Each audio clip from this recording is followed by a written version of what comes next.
Stepney, the Bluebell engine, was busy talking to the other engines. It was his first visit to their railway, and he was having a splendid time.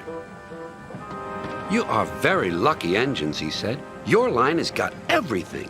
It's long enough to give you a good run, and you have plenty of passengers. Then you have a quarry and a mine, so you need plenty of cars. Cars are fun. I miss them on our line." Percy was surprised. All the engines thought cars were trouble. "You're welcome to take some of mine," he said, "but you'd better ask Driver first."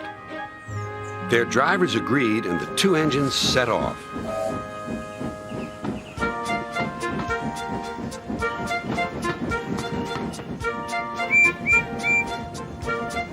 Thomas and Toby were speechless. Stepney took the cars to the harbor.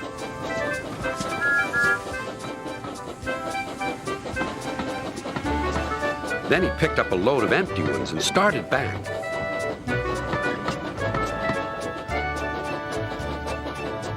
Ahead was a cricket field.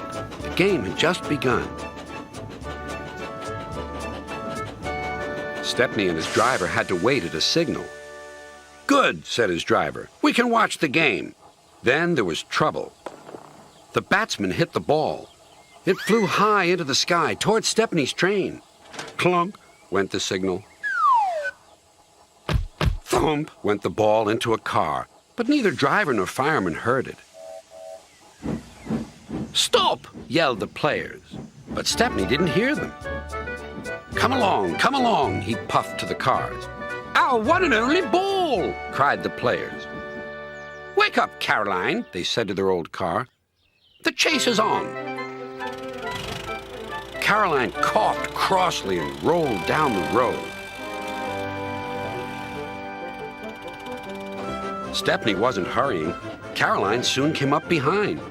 "Toot, toot," she wailed. The players shouted, but Stepney was still too far away for his driver and fireman to see or hear properly. They completely misunderstood. "If those jokers want a race," said the driver, "they can have one. Faster, Stepney, faster." Poor Caroline wasn't happy at all. She rattled along at twice her usual speed. "I shouldn't be treated like this," she grumbled. "This pace is too hot for my system. It'll fuse all my circuits." Suddenly, Stepney was nowhere to be seen. "Yahoo! That silly train has run into a hole, so we can't catch it. I can go home now." But she couldn't. Her driver pounded Caroline on up the steep hill and then down the other side toward the station. Stepney was already there when Caroline cluttered in. "We need our ball back," cried the players, and explained everything. The ball was nestled under some straw in the third car from the van. "We've found it," cried a player. "We're sorry," sighed the driver. "Oh, you couldn't help it," replied the player.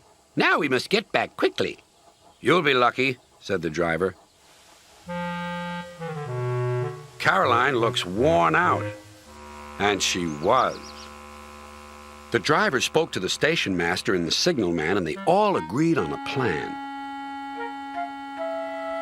Soon they had rolled Caroline onto a flat car with a brake van coupled behind. The players crowded inside, and Stepney pulled the train back to the playing field.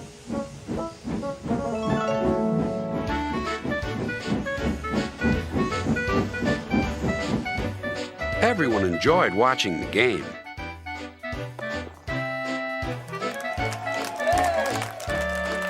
Even Caroline was pleased.